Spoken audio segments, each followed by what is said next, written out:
저희 집에 애가 둘이 있습니다. 딸, 아들. 가끔 아이들을 키우면서 하나님께서 참 감사하게 이 아이들은 손이 그렇게 많이 안 가도록 애도 안 먹이고 사춘기에 뭔가 심하게 어떤 홍역을 앓은 것도 아니고 잘 그래도 하나님께서 자라도록 해 주셨다라고 생각이 들 때쯤에 이 아이를 키우면서 이럴 땐 내가 도대체 어떻게 해야 되나라는 상황들이 좀 있었습니다. 그럴 때 제일 먼저 생각나는 사람이 누구였냐면 아버지와 어머니였습니다. 아버지와 어머니한테 가서 물어보고 싶은 겁니다. 그때 제가 이럴 때 어떻게 생각이 드셨고 또 어떻게 좀 다뤄야 할까라고 생각했습니까?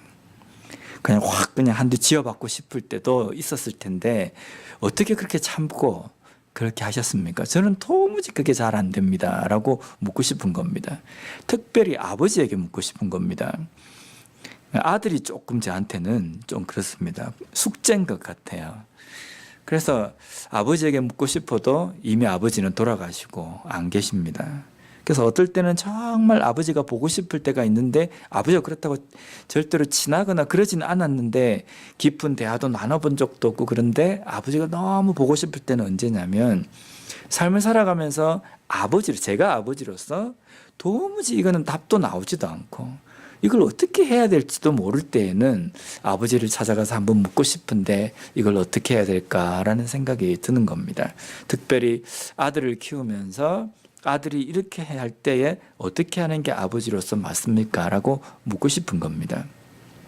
그렇게 생각하고 있는 찰나에 오늘 교회를 오면서 아이들을 이렇게 운동하는 데에 내려주고 이렇게 오는 동안에 이 아이들을 어떻게 내가 키우고 사랑하는 게 맞을까라고 하면서 오늘 말씀이 탁 떠오르는 겁니다.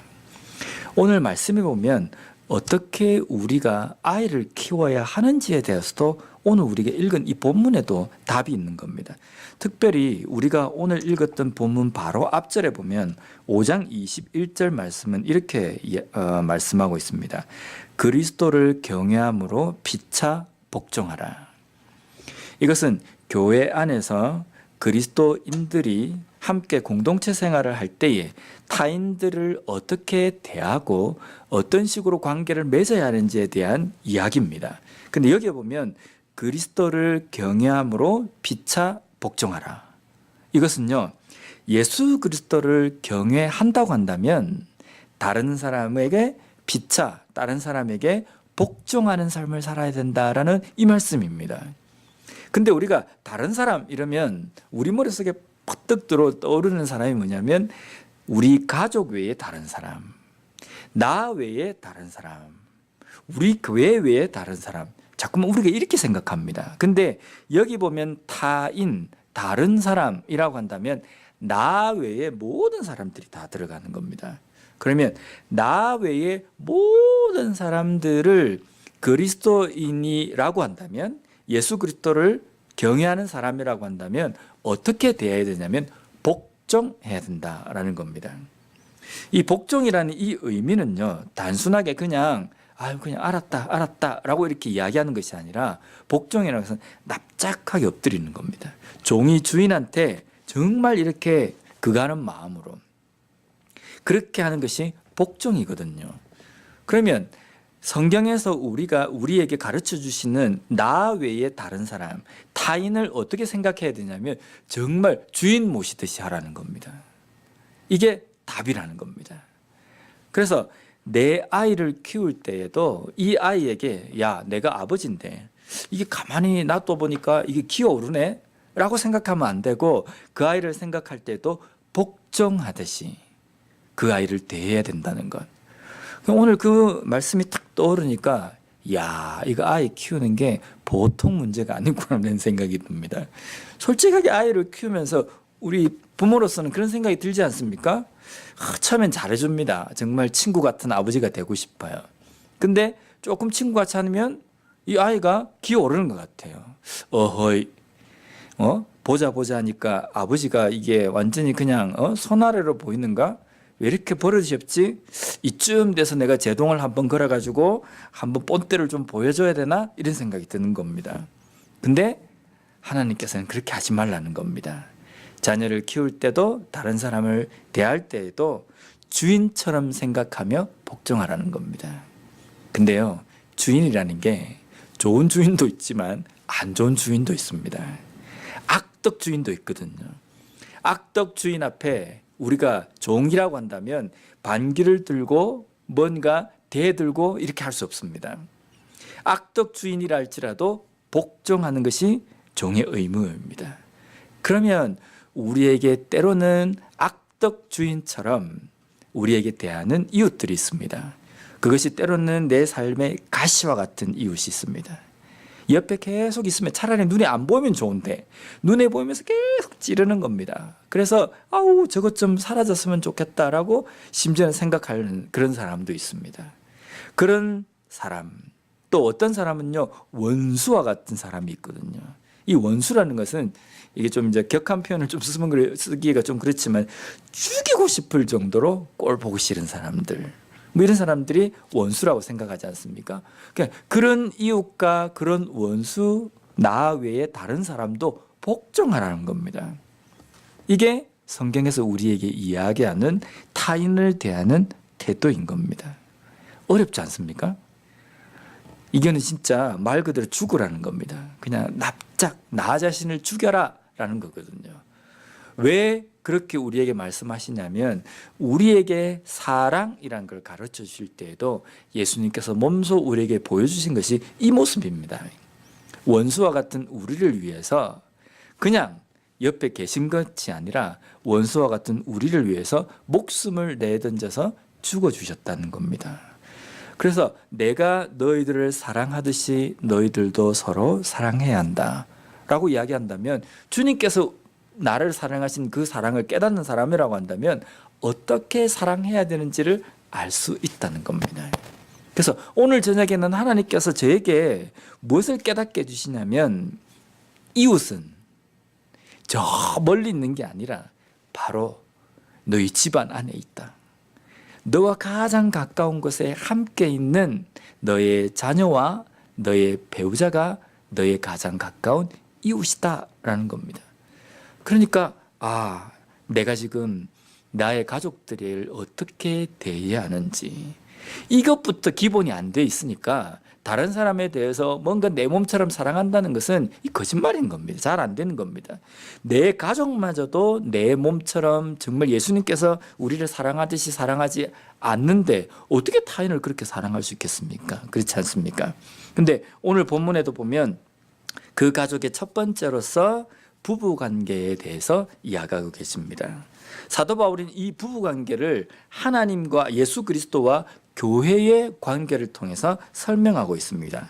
먼저는 아내들에게 말씀합니다. 22절 말씀입니다. 아내들이여 자기 남편에게 복종하기를 주께 하듯 하라.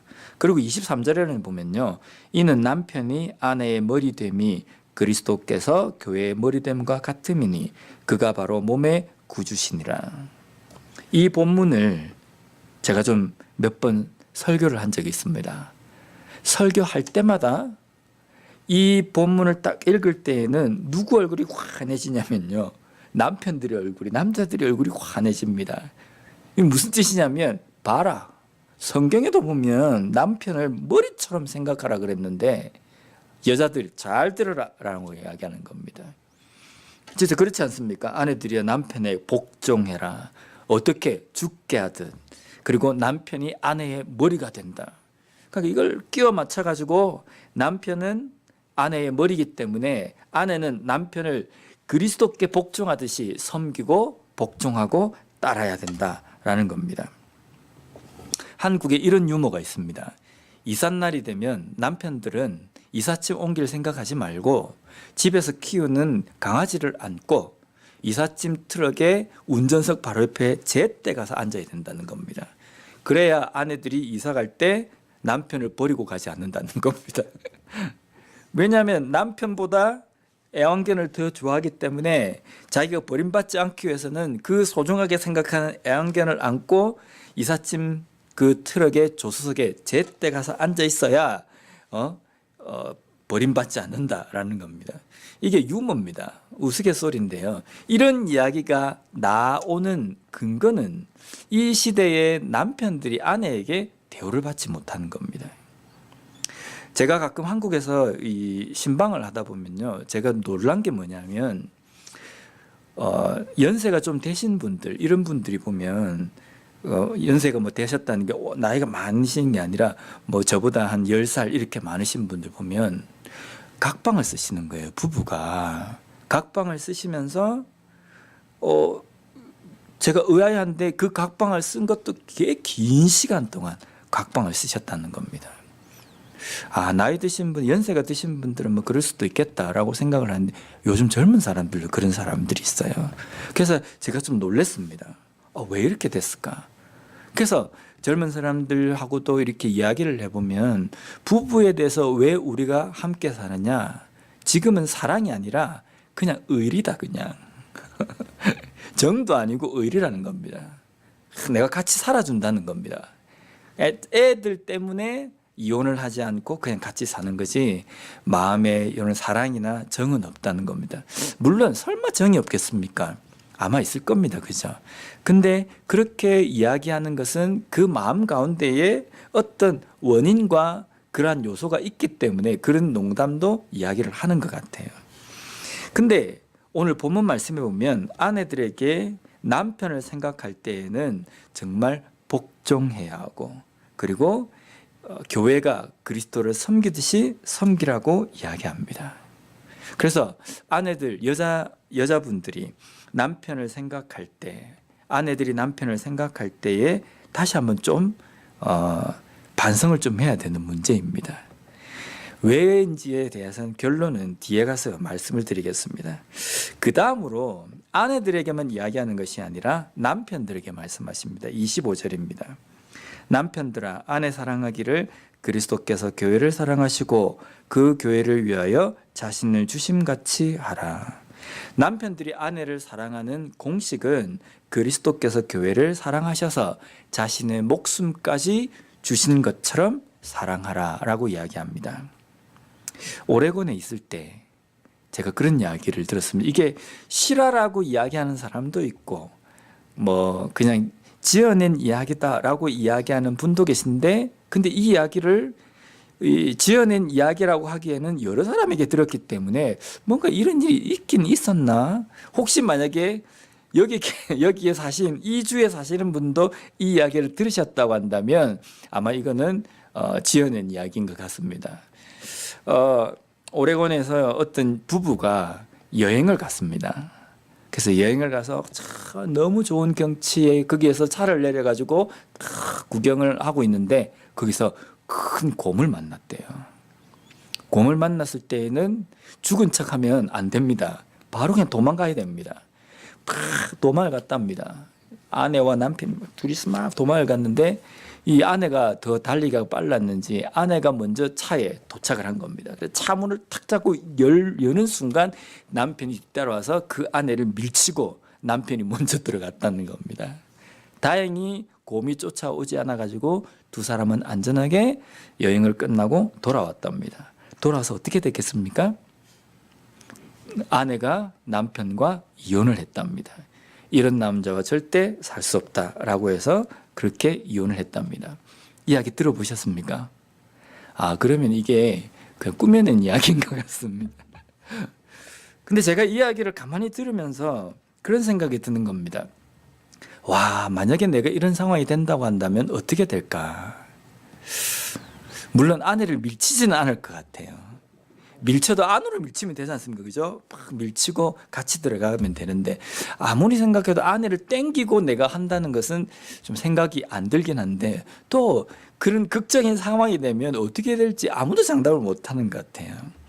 근데 여기에 보면 이 모습에서도 보면 남편들이 아내를 생각할 때에 어떻게 생각하고 있는가라는 이 시대를 반영하는 것 같습니다.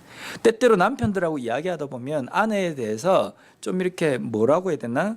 약간 좀 하대하는 듯한 어떤 그런 표현을 쓰는 분들도 종종 있습니다. 젊은 사람들도 그런 이야기를 합니다. 그런데 정말 아내들에게 내가 당신의 머리이기 때문에 예수님을 섬기듯이 나를 섬겨야 된다, 그렇게 주장하고 싶다고 한다면 남편들은 아내를 어떻게 사랑해야 되냐면 목숨까지 버릴 정도로 예수님께서 하나님 그의 백성들을 사랑해서 목숨을 버려서 구원해 주신 것처럼 사랑해야만 된다는 겁니다.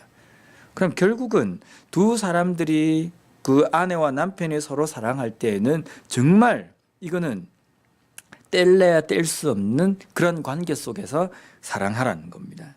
그런데 오늘 본문에 보면 남편이든 아내든 왜 그렇게 사랑해야 되는지에 대해서 28절에 보면 말씀하고 있습니다. 이와 같이 남편들도 자기 아내 사랑하기를 자기 자신과 같이 할지니 자기 아내를 사랑하는 자는 자기를 사랑하는 것이라. 아내들이 남편을 왜 공경해야 되냐면요, 그 남편이 나이기 때문입니다. 남편들이 왜 아내를 사랑해야 되냐면 그 아내가 곧 나이기 때문입니다. 그래서 보면 부모를 떠나서 남자와 여자가 한 몸을 이룰지니라 라는 겁니다. 한 몸을 이룬다는 건 뭐냐면 당신이 나고 내가 당신입니다 라는 겁니다. 이 말씀은 어디서 많이 들은 것 같지 않습니까? 예수님께서 계명을 가르쳐 줄 때 이 말씀을 하셨습니다. 다른 사람을, 이웃을 어떻게 사랑하라 그럽니까? 내 몸을 사랑하듯이 사랑하라는 겁니다. 그러면 이웃을 볼 때에도 어떻게 됩니까? 당신은 나고 내가 당신입니다.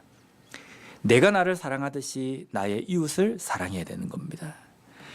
이웃뿐만 아니라 아내와 남편을 생각할 때에도 당신은 나이기 때문에 나를 사랑하듯이 당신을 사랑합니다 라는 것이 부부간의 사랑의 방법이라는 겁니다.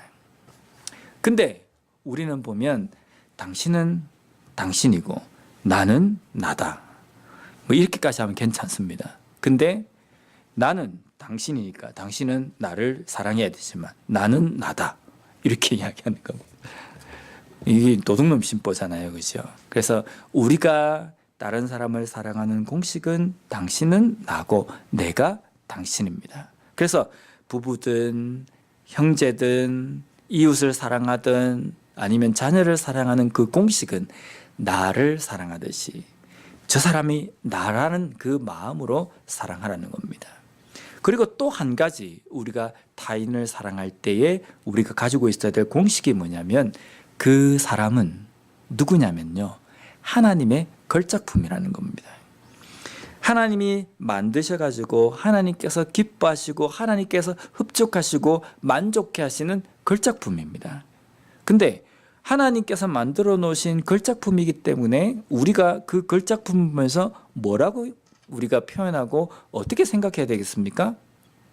하나님께서 만들어 놓은 걸작품을 향해서 어떻게 만들어도 저렇게 만들어 놨을까? 눈 감고 만들어도 저거보단 잘 만들겠다, 이렇게 우리가 이야기하지 않지 않습니까? 어떻게 만들어도 저렇게 졸작으로 만들어 놨을까? 하나님은 졸다가 만드셨을까? 이런 이야기를 할 수는 없습니다. TV에 보면요, TV에 보면 이제 옛날 가수들이 나와가지고 노래를 이렇게 부릅니다. 그러면 앞에 있던 후배 가수들이 딱 들으면서 그 선배 가수가 부르는 노래를 들으면서 눈물을 막 흘리는 장면을 제가 자주 봤어요. 그 보면서 저는 보면 그 노래가, 그 가수가 그 노래를 할 때 가만히 들어보면 별로 그렇게 마음에 안 와닿는데 그 선배 가수가 부르는 노래를 들으면서 앞에서 후배 가수들이 눈물을 흘리고 감동을 하면서 다 부르고 나면 기립을 해서 막 박수를 칩니다. 그것은 어쩌면 그 선배 가수에 대한 존경과 존중이 거기에 담겨 있는 겁니다. 그리고 그가 부른 노래가 한 작품으로서 이 작품은 정말 걸작입니다라는 존중이 거기에 담겨 있는 겁니다. 거기서 만약에 선배가 노래 부르는데 후배 가수가 발을 딱 꼬면서 노래 딱 부르고 난 다음에 어떻게 노래도 그렇게 선배 옛날에는 노래를 잘 불렀는지 모르지만 요즘은 영 아닙니다라고 이야기하는 가수는 없습니다. 그죠? 후배들은 그 선배가 부른 그 노래, 그 작품에 대해서 존중하는 마음을 가지고 존경을 가지고 박수를 쳐주는 겁니다. 하나님께서는 이 천지 만물을 만드셨습니다. 근데 천지 만물을 만드셨다는 것은 그냥 산과 바다만 만드신 것이 아니라 우리 인간 하나하나를 만드신 거거든요. 하나님께서 만드신 것이기 때문에 이것은요, 이 전 세계의 걸작 중에 걸작입니다. 조금 코가 삐뚤어져도 뭐 눈이 좀 작고 단추구멍이라 할지라도 또 키도 작고 볼품 없다 할지라도 우리가 볼 때 볼품이 없다 할지라도 볼품이 없다는 기준은 우리가 만든 기준이지 하나님의 기준에서는 각자 한 사람 한 사람이 다 걸작품이라는 겁니다. 그래서 우리가 하나님이 만드신 그 걸작품을 볼 때 우리는 기립하며 존중하며 박수를 쳐야 되는 겁니다. 근데 거기에다 대놓고 우리가 때로는 하나님이 만드신 그 걸작품에 대해서 고개를 절레절레 흔든다든지 혀를 이렇게 차기도 하고 때로는 그 걸작품이 침도 뱉습니다. 그리고 욕도 하기도 합니다. 이거는요, 하나님 앞에 우리 인간이 가질 수 없는 자세입니다.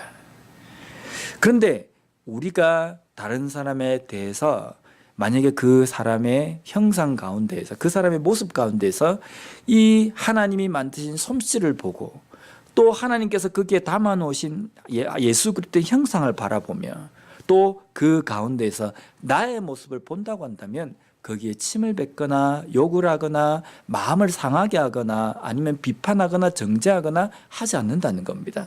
정말 애지중지 이렇게 가꾸지 않겠습니까? 정말 소중하게 생각하지 않겠습니까? 부부관계도 마찬가지라는 겁니다. 내 아내, 내 남편을 볼 때에 아이고 저 인간이 나를 잘 봐줘야 내가 저 인간을 잘 봐주죠. 이게 아닙니다. 예수님도 우리를 사랑하실 때 아우 저 인간들이 나를 존중하고 나를 뭔가 섬기는 마음이 있어야 내가 저 인간들을 위해서 죽어주지, 이렇게 해서 우리를 위해서 죽어주신 것이 아니거든요. 예수님께서 우리 인간을 위해서 죽어주시러 오실 때에 여전히 우리 인간은 하나님에 대해서 제대로 알지도 못하고 심지어는 어떻게 했습니까? 예수님을 자기들의 손으로 십자가에 못 박았습니다. 그러한 일을 했음에도 불구하고 예수님께서는 우리를 위해서 죽어주셨다는 겁니다.